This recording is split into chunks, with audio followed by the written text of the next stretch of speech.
Good morning everyone. Last lecture में हमने corrosion and types of corrosion को discuss किया था। In this lecture we will discuss again types of corrosion in which we will discuss fatigue corrosion and erosion corrosion. So first of all, what is fatigue corrosion?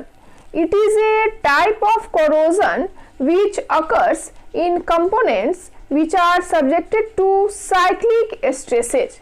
That means यह एक प्रकार का जंग है जो components में होता है और जो साइक्लिक स्ट्रेसेस के अंडर डेवलप्ड होता है।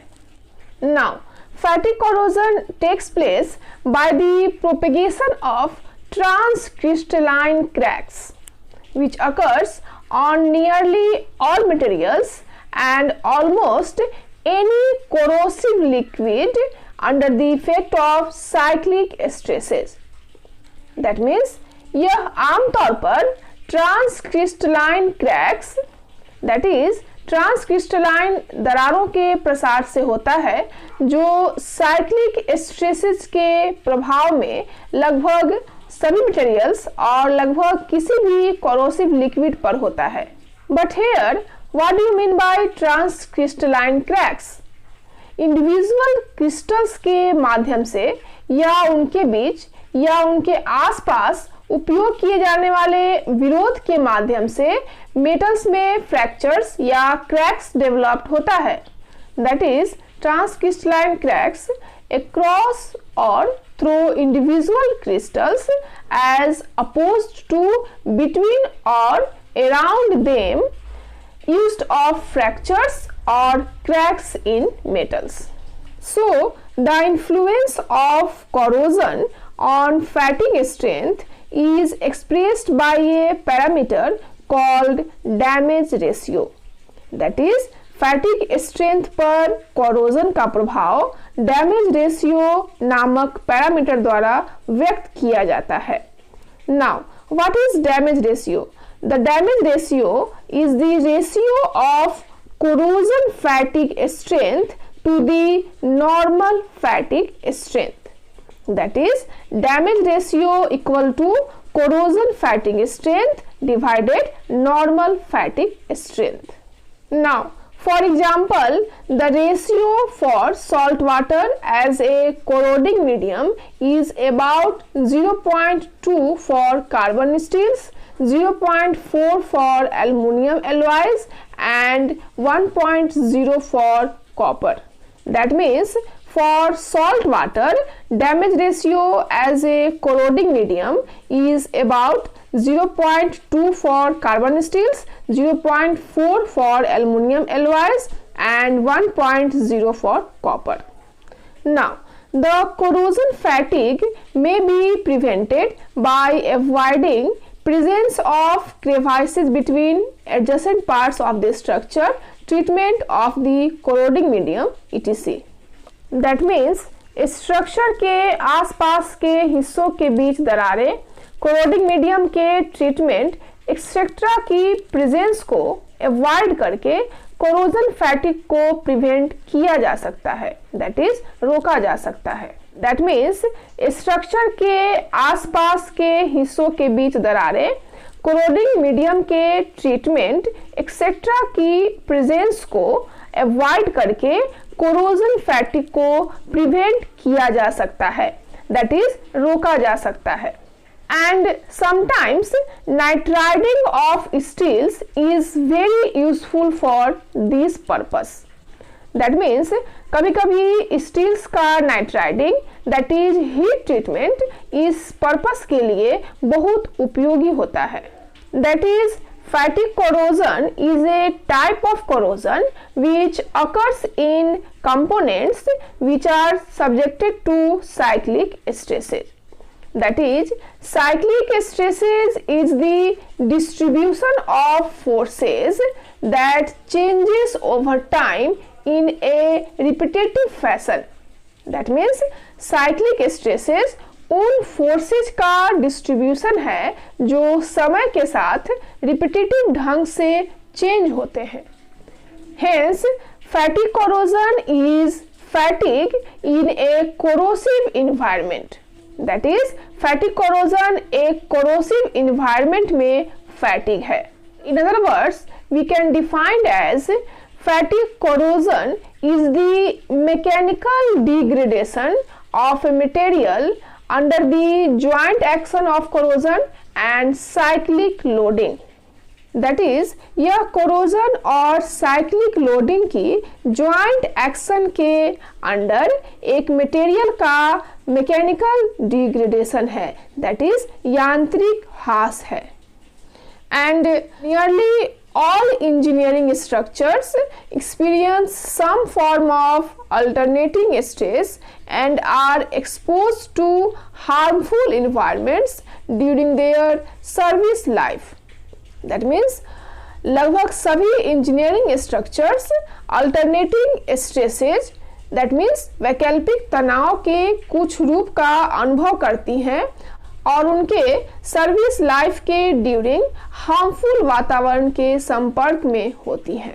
That means the environment plays a significant role in the fatigue of high strength structure materials like steel, aluminum alloys and titanium alloys. That means environment steel, aluminum alloys that is aluminum मिश्र धातुओं और titanium alloy जैसे high strength structural materials की fatigue में significant role निभाता है।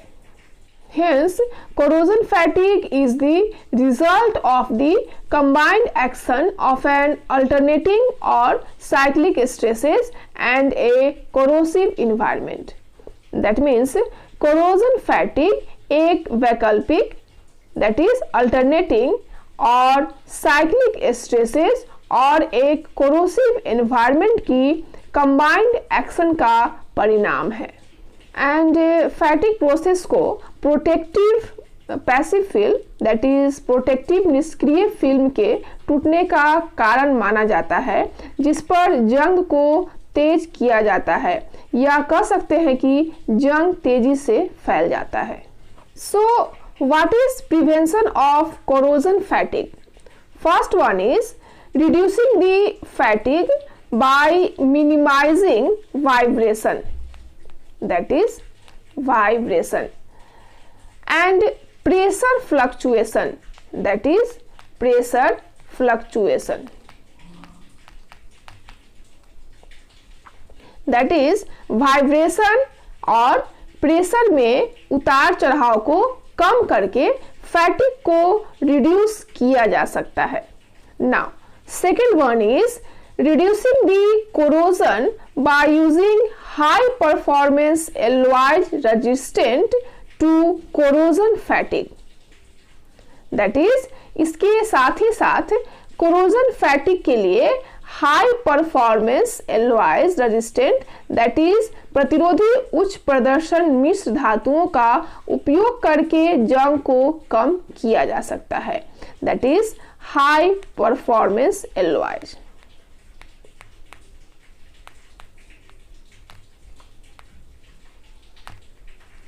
Now, third one is reducing the corrosion by using coatings, that is coatings and inhibitors to delay the initiation of corrosion fatigue cracks. That is corrosion fatigue cracks, that is corrosion fatigue दरारें की शुरुआत में that is initiation में देरी करने के लिए that is delay करने के लिए coatings and inhibitors that is अवरोधकों का उपयोग करके जंग को रिड्यूस किया जा सकता है। सो इस तरह से फैटिग कोरोजन को डिस्कस किया। Now what is erosion corrosion? Erosion corrosion is also called flow accelerated corrosion, that is flow accelerated corrosion, and here erosion means कटाव, that is erosion corrosion, that is कटाव क्षरण। Now, erosion corrosion is a type of corrosion which is caused by the combined effect of erosion by the turbulent flow of gases or liquids and the rubbing of solid over a metal surface. That means यह एक प्रकार का corrosion है जो गैसों या द्रव के अशांत प्रवाह that is turbulent flow of gases और लिक्विड्स और मेटल की सरफेस पर सॉलिड पदार्थों के घिसने के कारण इरोजन के कंबाइंड इफेक्ट के कारण होता है। इस फिगर में आप देख सकते हो कि यहाँ पर मेटल ट्यूब वाल है दैट इज मेटल्स की सरफेस पर सॉलिड पदार्थों के घिसने के कारण इरोजन के कंबाइंड इफेक्ट के कारण डेवलप हो रहा है। Now what is turbulent flow? Turbulent flow is fluid motion characterized by chaotic changes in pressure and flow velocity. For example, surf, fast flowing rivers, smoke from chimney, etc. That is turbulent flow, that is अशांत प्रवाह, द्रव प्रवाह है that is fluid motion है जो pressure and flow velocity में chaotic परिवर्तन की विशेषता के कारण होती है। दैट इज अराजक परिवर्तन की विशेषता के कारण होती है। एब्रेसिंग कंडीशंस के कारण दैट इज क्षरण की स्थिति के कारण इम्पीजमेंट की जगह पर या डैमेज की जगह पर एक प्रोटेक्टिव फिल्म दैट इज सुरक्षात्मक फिल्म के टूटने और उसके बाद की स्थिति में खुद को मरम्मत दैट इज रिपेयर इटसेल्फ करने में असमर्थता के कारण कटाव का क्षरण होता है that is erosion corrosion developed होता है। That is erosion corrosion occurs due to the breakdown of a protective film at the place of impingement and its subsequent inability to repair itself under the abrasive conditions. Hence, erosion corrosion results in the formation of galvanic cells at such areas and leads to corrosion. That is, यह ऐसे areas में galvanic sales के formation का परिणाम है और जो corrosion को लीड्स करता है। So the erosion corrosion occurs more commonly in piping agitators, condenser tubes and in such vessels in which stream of liquid or gases emerge from an opening and strikes the sidewall at very high velocities. That means कटाव का क्षरण that is erosion corrosion piping agitators, condenser tubes में और आमतौर पर ऐसे जहाजों में होता है जिसमें एक ओपनिंग से लिक्विड या गैसेस की धारा निकलती है और बहुत उच्च वेग say that is high velocities पर साइड की दीवार से टकराती है। सो इस तरह से पाइपिंग एजिटेटर्स, कंडेंसर ट्यूब्स में इरोजन कोरोजन का डेवलपमेंट होता है। So, what is prevention of erosion corrosion? First one is design. That is, in order to designing avoid impingement geometries, high velocity etc. That is, designing के दौरान high velocity, damage geometries इत्यादि को avoid करके erosion corrosion से बचा जा सकता है। Now, second one is corrosion free environment, that is corrosion free environment, that is environment को corrosion free बनाकर erosion corrosion से बचा जा सकता है। Now third one is material selection, that is material selection, that is generally erosion corrosion से बचने के लिए मटेरियल्स का सिलेक्शन करते हैं जिसमें chromium containing steels, that is chromium containing steels का यूज करना बेटर होता है। That is chromium containing steels का यूज करके हम इरोजन कोरोजन से बच सकते हैं। Now next one is use corrosion resistant coating, that is corrosion resistant coatings, that is corrosion resistant coatings का यूज करके इरोजन कोरोजन को प्रिवेंट किया जा सकता है। इस तरह से आज के लेक्चर में हमने फैटिक कोरोजन एंड इरोजन कोरोजन को डिस्कस किया। In next lecture, I will discuss again types of corrosion, in which we will discuss atmospheric corrosion and underground corrosion. I hope आपको आज का लेक्चर पसंद आया हो। Thank you so much for watching this lecture. Thank you.